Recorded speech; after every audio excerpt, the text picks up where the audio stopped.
There we go. This is what we needed, a tidal wave. Good night. Let's see how well your fire works from the bottom of the ocean.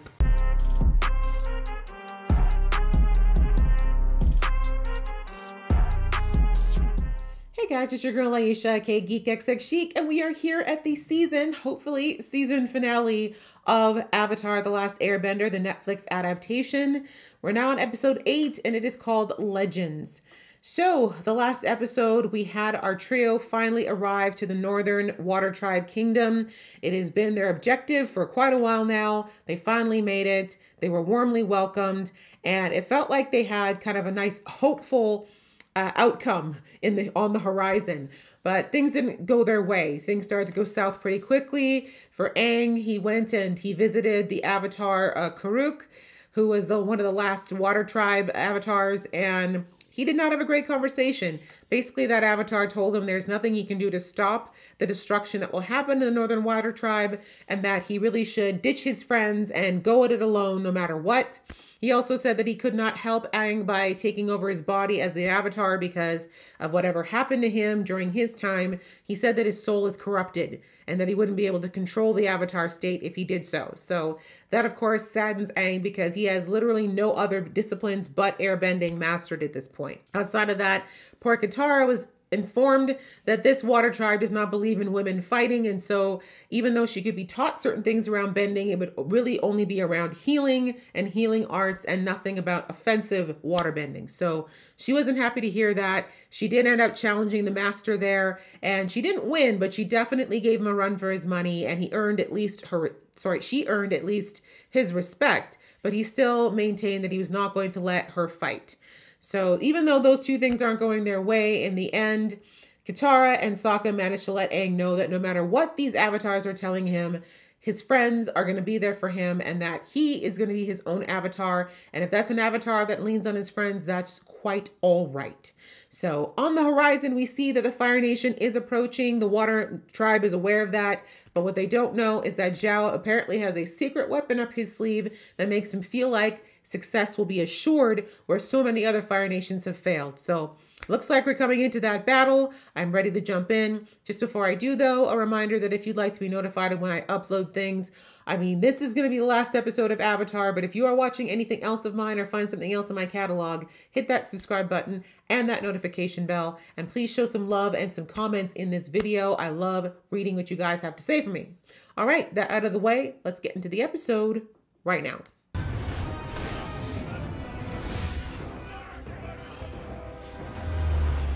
Okay, and we love the stance.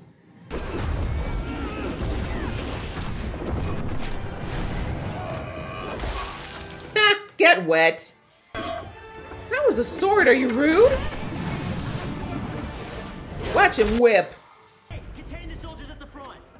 I got some things to take care of. Alpha, yep. Okay, we said battle strategist. Not him surfing on Alpha's back. Let's go. He said no.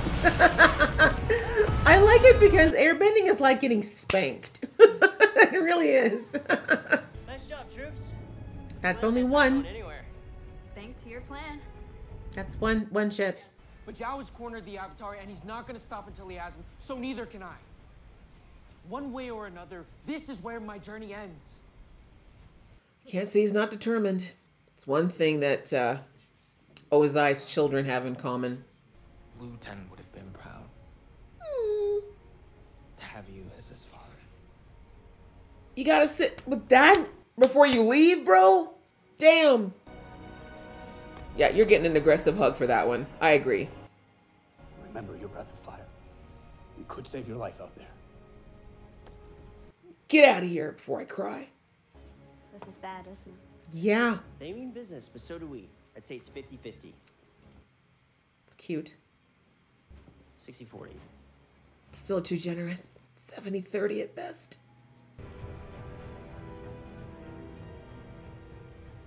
All this pollution. Fire Nation engineers created this. Oh, this Did is they? Or was it with the help? Courtesy of our spies in Omarsh. Yeah. This is Thanks, Sai. Whew. You gotta give it to Aang, though. He's not even using his full power. This is cool. I mean, the attack is terrible. Women are not allowed in combat. I thought I showed you how stupid that is.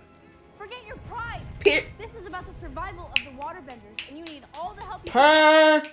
Or do you want to go down for your pride? We All of us.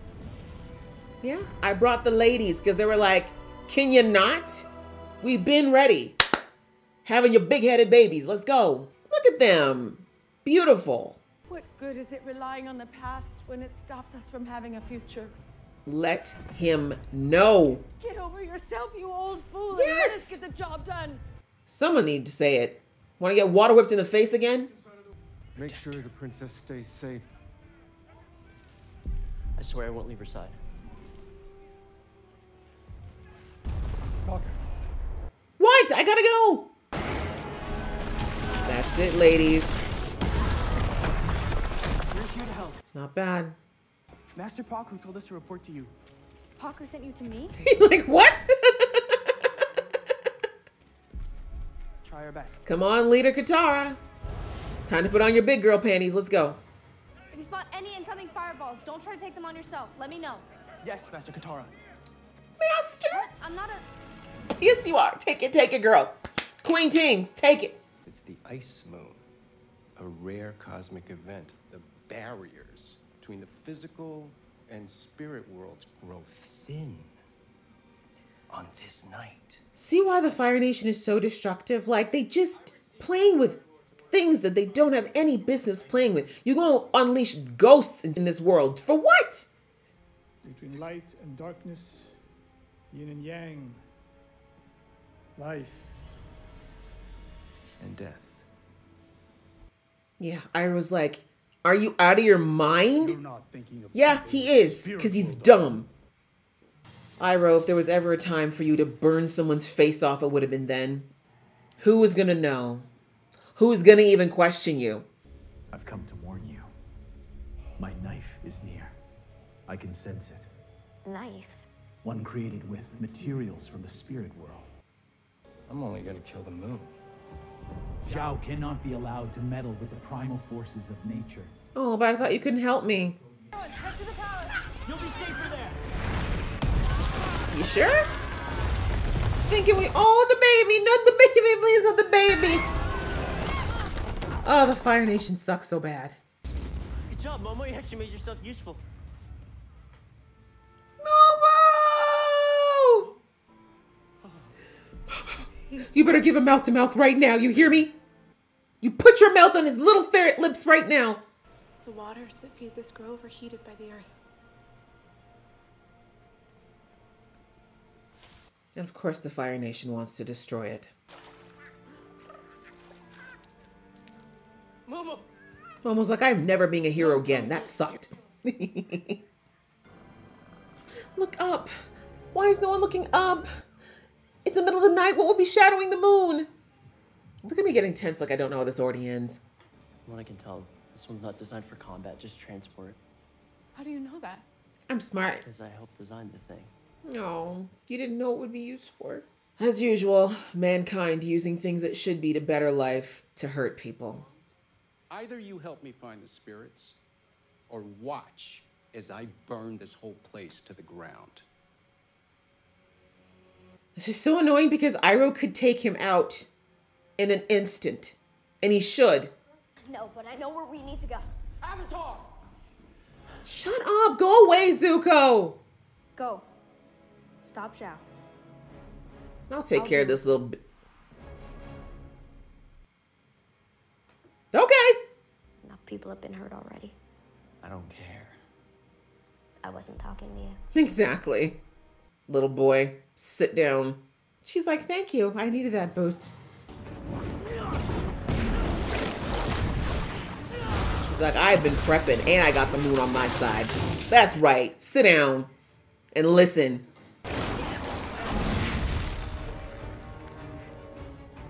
He's gonna bust through that. I'm my own master. Freeze him! Freeze him quick! Put a few right near the eye. You're looking at her. Master Katara. Yeah, you should cover his mouth.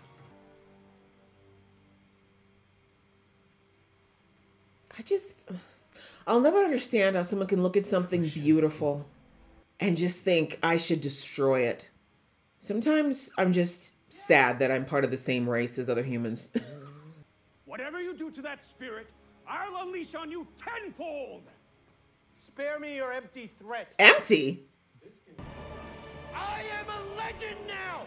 It will tell stories about me! You know, you really could have attacked him in all this time. No matter what you think, this isn't power. No? Do you realize what I can do? I don't care. Take the air out of his lungs. An entire race of benders. Can you imagine what that's like? Yeah, actually, I can. Yes, Directly. I can. Forgot? Does it? Let's face it. You don't matter anymore. Okay. Actually, I'm not sure you ever did. Okay.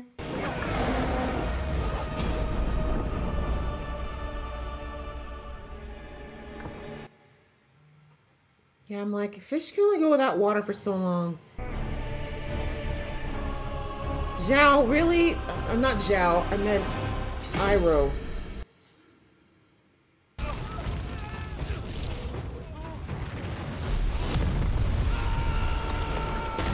Peace out, soldier.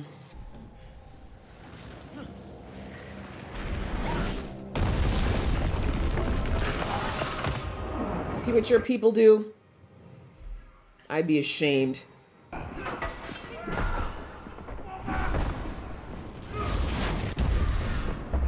No. Do your best. And know that you are braver than all of them, because at least you fought fair. Or tried.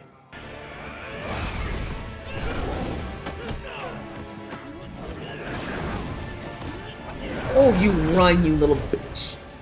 I thought you were a legend. Legends don't run. The Avatar has to make the impossible choices. Yeah. Placing the world's needs ahead of your needs. Aang said, not today. It's not over. Not on my watch. That would be so cold. Oh my God. I'm just freezing for him. You'll be lost forever. I should have been lost 100 years ago. This isn't my time or my world. I can save my world. Or I can save this one. And y'all just stand around like, what's happening? The way I begun.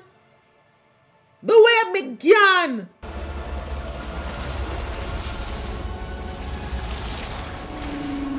Yeah, water. The giant fish. Okay, they're giving him a little bit of a Godzilla look in this one. Yeah, Iroh's like, here's the time we should leave. Y'all should take notes. You don't understand. There is no Aang anymore. Yue, Yeah, speaking of which, did I mention I was part spirit and I just got stabbed? Yeah, that's right. Drown.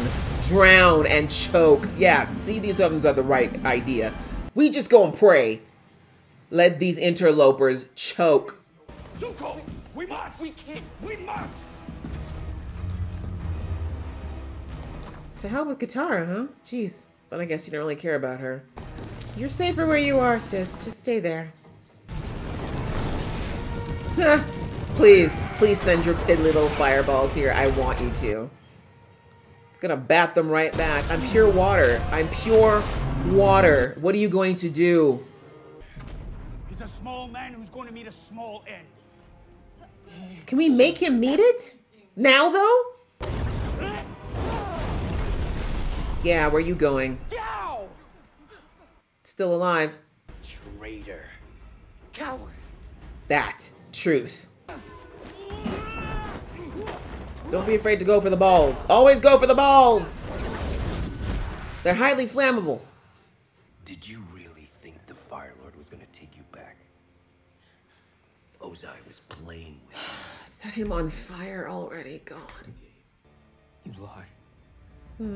Feels true, though, doesn't it? you lie! lying! Admit you're lying! Who do you think was my ally through all this? I mean, that part I'm glad he told you, so you know. Although I think you already know that your sister didn't like you that much. You were the fire in which her iron was forged. That's all you were. Damn. You let him get to you? Really? Okay.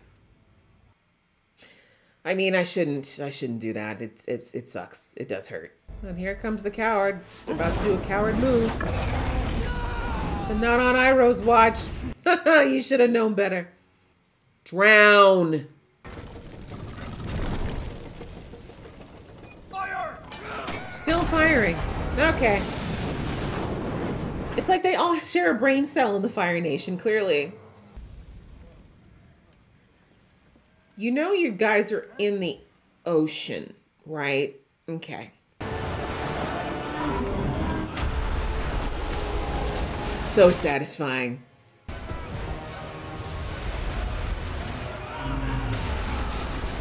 How dare you scream? Aren't you supposed to be soldiers? You were so bad a minute ago. There we go. This is what we needed. A tidal wave. Good night.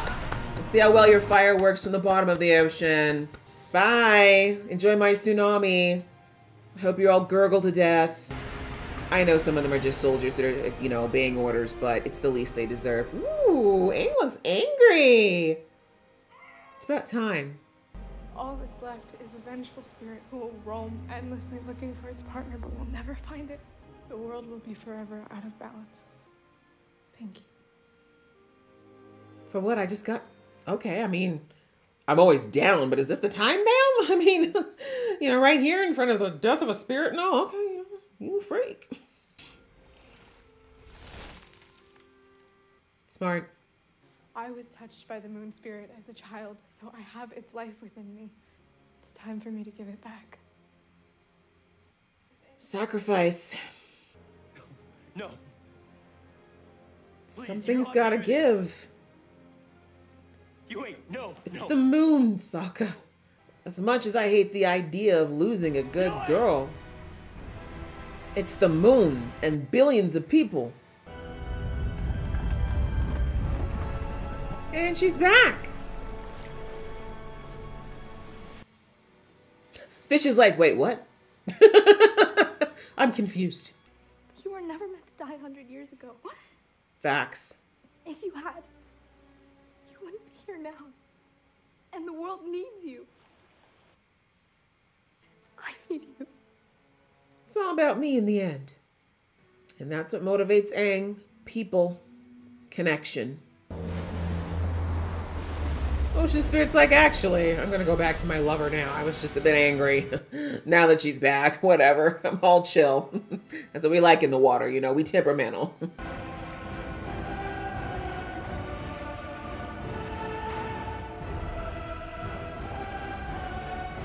Hey, smiling in the Avatar state. That's a first. Usually it's just tears and rage. We're growing.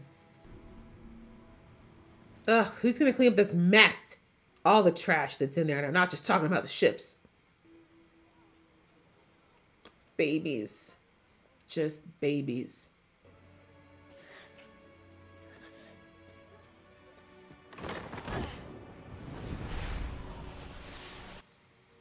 It's a lot. It's a lot. I'm sorry I couldn't protect her. She did not want you to stop her, bro. And you couldn't have if you wanted to. Always made her own choices. He knows. In a moment when she must have been scared. Let her know, Dad. He made sure she wasn't alone. Exactly.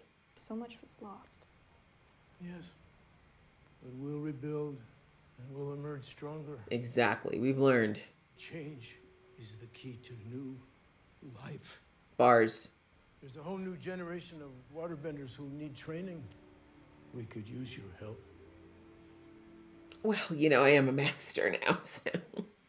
Water from our oasis. Reminder of what we've gone through and an invitation to return. Thank you. I will be back. Round 2, old man. What do you think, Prince Zuko? What do you want to do? Cry? I'm tired. You would be. Aw, it's okay, Aang. One of the other hard lessons you have to learn as the Avatar is you're not going to win every battle.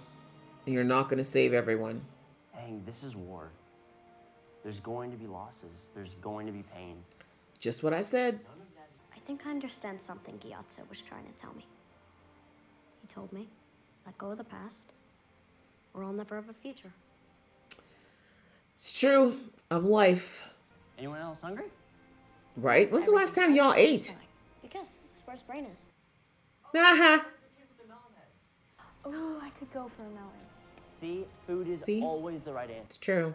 And it's not a melon head. It's a very nicely shaped head. You know, not a lot of people could rock being bald. He's doing a good job. It seems the Avatar remains alive and free. Does that bother you? I hope so. For the first time in a century, Omashu is ours. And now only Ba Sing Se stands between us and the total conquest of the Earth Kingdom. Whatever you need to believe. If Zuko is strong, he'll survive. See? Sometimes you have to sacrifice the weak to keep yourself strong.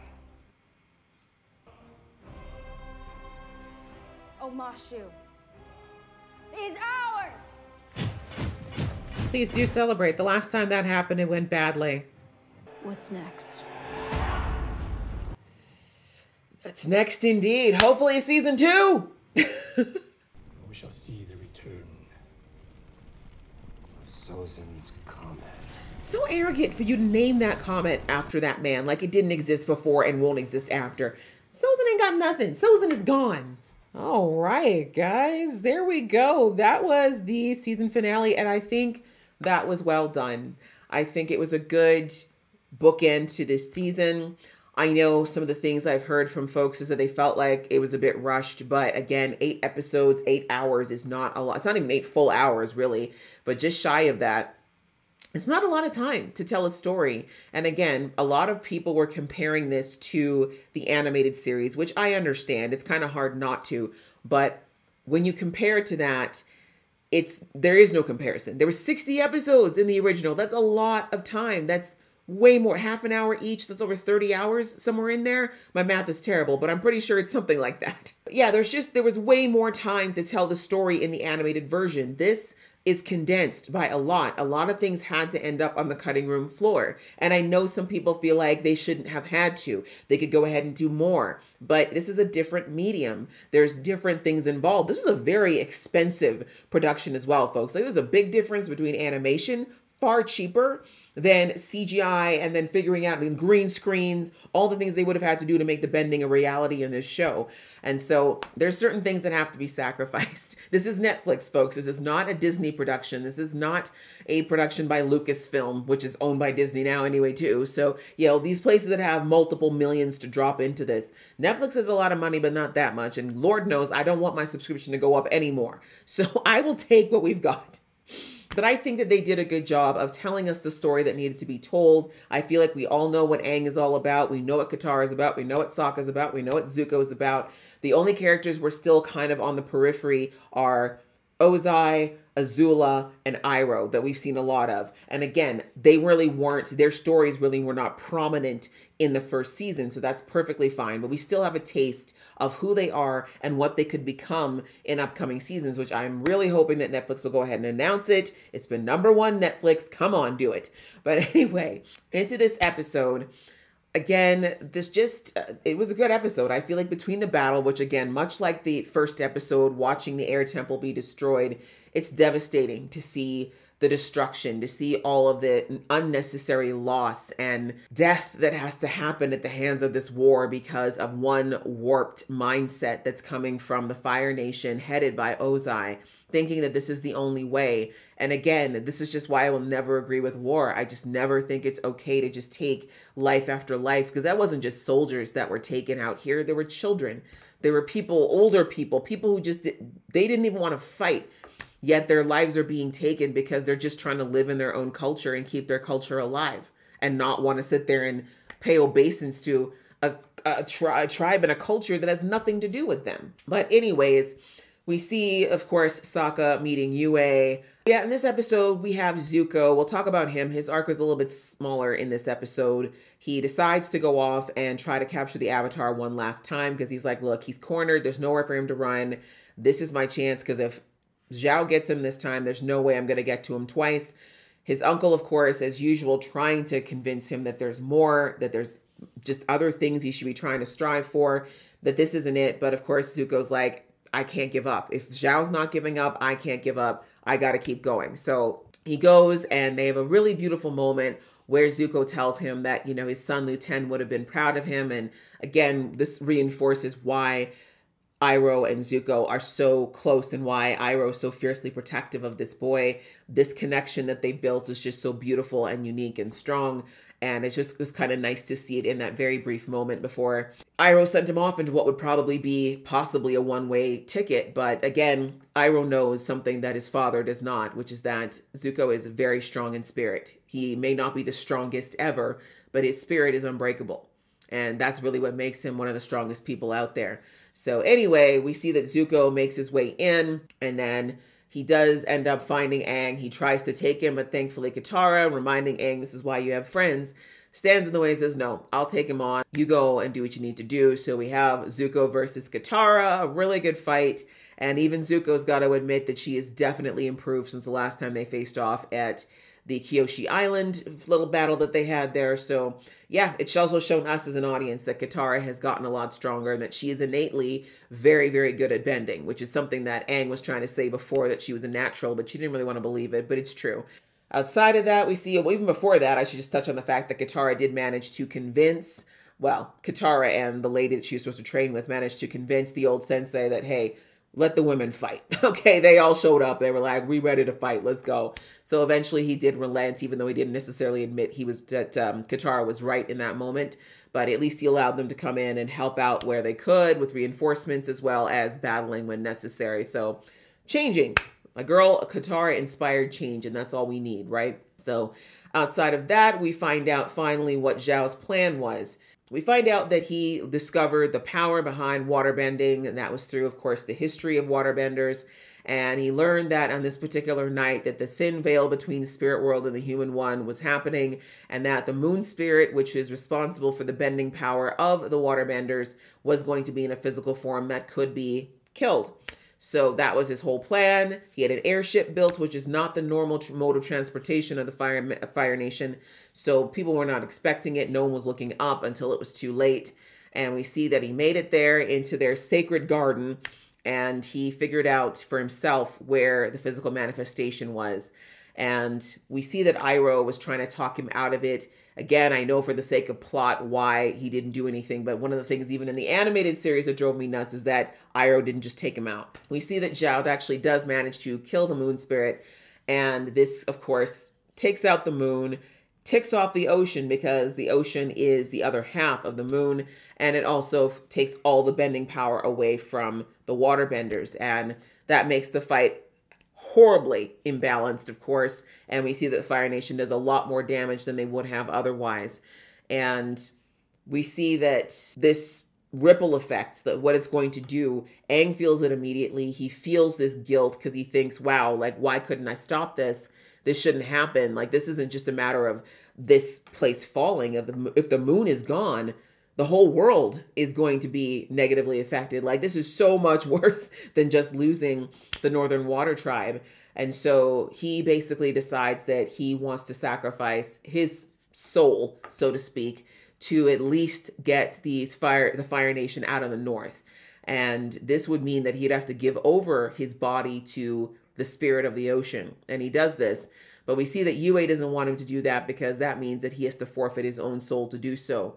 But I think Aang really always kind of wanted something like this. The whole season, he's been grappling with a lot of guilt and a lot of negative feelings. And between his teachings and his upbringing, and also the fact that overall he's generally a very upbeat person, he hasn't really allowed himself to lean into it. But the reality is that Aang's got a lot of anger. Justified. His whole culture and ethnicity was wiped out. it was wiped out, and the Fire Nation keeps trying to trap him. They've hurt people he cares about. They keep doing these horrible things. He keeps taking L's, at least in his opinion, left, right, and center. He keeps seeing people he cares about get hurt. He's angry. He's very angry, but he's trying not to express it because he believes that's what he's supposed to do as a monk.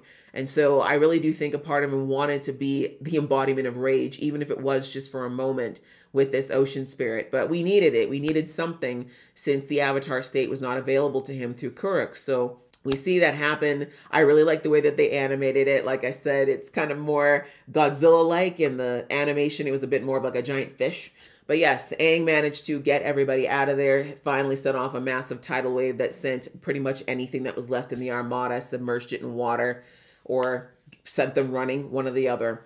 And we see that he was still there, but barely. And we hear Katara doing everything she can to call him back, because she's like, I know that this is probably the easiest thing for you to do, because this whole season, there's been the reference to Aang running away from his responsibility. And we know that from the first episode, he wasn't really trying to run away in that moment. He didn't think that what was going to happen would happen. But since then, he has basically been trying to find ways to circumvent his responsibility as the Avatar, or find an easy path to doing so.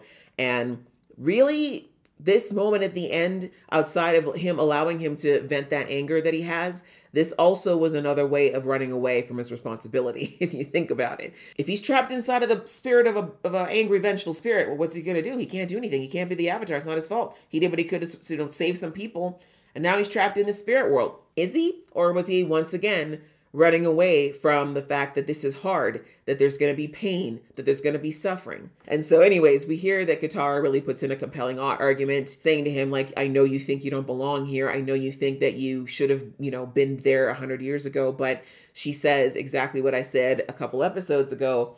Everything happened for a reason. Aang wasn't supposed to be there 100 years ago. He doesn't know it yet, but leaving was what he needed to do, because he would have died that night. And sadly, the Fire Nation would have been ready for the next incarnation of the Avatar, and they would have just kept this cycle going of just destroying and taking out whole bending races just to try to stop him. So he wasn't what was needed then. He's what's needed now. He's here for a reason. What he has, what he is, the kind of person he is, and the kind of Avatar he's going to be is what is needed now. It was not needed 100 years ago. Katara lets him know, you're supposed to be here. You are supposed to be here now. You're needed, not just by everyone here, but by people who love you, your family, myself. Right? So we see that Aang's a bit affected, but really isn't moved. But then we see that on the other side of things, we have Yue, who really was kind of in the background of this episode, as she should have been. But we see that she recognizes that if something isn't done to restore the moon, that the oceans, not only will Aang be lost forever, but the ocean spirit's just going to wander angry, taking out its vengeance on everyone because its partner is gone. And so she recognizes in that moment there is something she can do. And she locks Sokka in place because she knows that he might try to stop her, and, gives him a kiss goodbye because, hey, apparently kissing Sokka is what you do in this series. She ends up giving herself, her body, her spirit to the lifeless moon spirit, because there is a part of the moon in her. As I said in the episode, we got to look at the scale, right? Yes, it sucks to lose this beautiful, amazing young lady, but the alternative is losing billions. Yue knew that that was what she needed to do. And as I said, if you want to go to a higher scheme of things, that might have been why the moon spirit chose to save her all those years ago, is that maybe they knew that at some point that would be necessary. A piece of them needed to reside somewhere else in case. And so anyway, and Aang finally feels the rage in that spirit subside enough that he can come back to himself. And so he does come back, but he's met with all of the destruction and all the death that happened from the battle. And of course, this hits Aang hard because he feels like he's directly responsible. But he's reminded by Katara that, Sokka says this, both Sokka and Katara. But anyway, Sokka tells him, again, very important lines. And this is something that Kyoshi was trying to tell him, albeit a lot meaner, that this is a war. And of course, this is new to Aang because he did not experience war in his short life before he froze in the ice. But this is a reality of war. There's going to be death. There's going to be losses. There's going to be pain. You're going to lose people you care about. However, there's only so much time you can spend on that before you have to figure out your next steps and how to prevent more of those things from happening. Yeah, great lessons for Aang in this one. And again, a reinforcement that he really does need his friends to give him that balanced perspective, to give him that advice, but also to give him the empathy and the kindness and the connection that he needs, that he thrives on, because that is how he's going to be the Avatar. There's no other way for Aang. So outside of that, we had a little bit, again, I mentioned Zuko. The other thing with Zuko to note was that in his final battle with Zhao, which needed to happen, because like I said, that man had been asking for a punch in the face.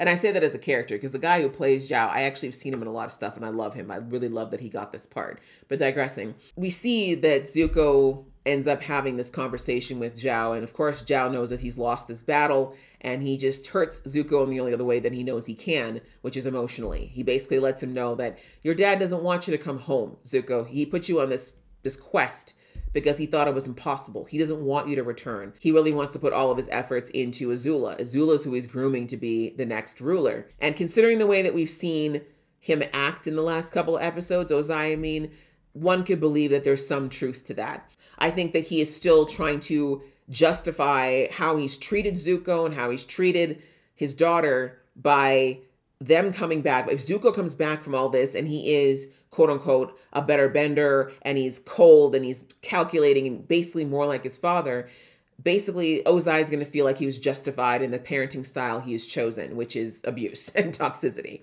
And I would even venture to say that he would believe it more from Zuko because he knows that Azula will say the right things and play the part and say and do whatever she thinks she needs to make her dad feel good. Whereas Zuko is so true to his core that if he actually did come back as that hardened, merciless person, he would know that was really Zuko, like that he really had changed into that person. So that she was the, what did he say? You're the fire that forged your sister's iron? Yeah, something like that. So that obviously really hurt Zuko, because he's been working so hard. The only reason this mission even means anything to him is because he wants his dad to see him as worthy. So to hear Zhao basically say that his dad never had any intent of seeing him, never had any intent of viewing him as a suitable child, let alone heir, that was a real sucker punch to the gut. And really, it was a fear that he'd already had, but hearing Zhao say it out loud made it much more real. I think it's going to make him really start reassessing whether or not he wants to continue trying to get his father's approval. Like, is it really worth it anymore? Or is it even impossible to attain? So yeah, we basically ended with Zuko very much looking like he's questioning everything and saying a very valid and loaded statement of, I'm tired. And I do believe he is. He is exhausted from all these years of what might be futile effort. And then finally, we saw that at the end, we see Ozai, and we discovered that he never really thought that the Northern Temple would be taken, or Northern Water Tribe, I should say, would be taken. And that really, he just needed a distraction, taking a page out of his great-grandfather's book, because while everyone was over there and everything was focused on the Water Nation, that gave him time to go after Omashu, which was already, to be frank, kind of on its last legs as far as defenses against the Fire Nation. We see that Bumi has been taken into captivity and that Omashu has now been taken over by the Fire Nations. And again, now that he thinks that he's got Azula in his back pocket, I think he's feeling a little less worried about whether or not his son actually does make it or not, which is sad, of course, for our boy, but probably a good thing too, because yeah, you don't want to be like Ozai. And speaking of Azula, we got very little of her this episode, but we see that she was sent out, in fact, to lead the siege against Omashu, and that she was successful. So good ending. Like I said, I think we touched on everything. We definitely have a setup for season 2, which I really hope we do get. I overall, like I said, think this was a very good series.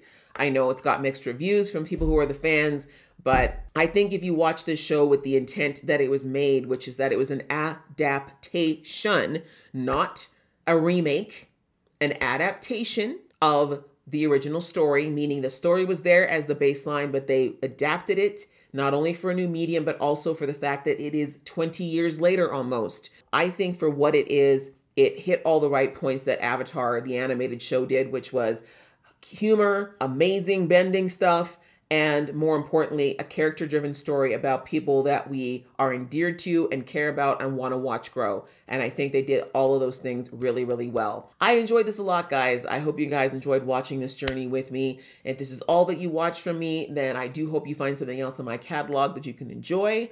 And if you are watching other things of mine, then I hope to see you in the next episode. So thanks so much for watching, guys.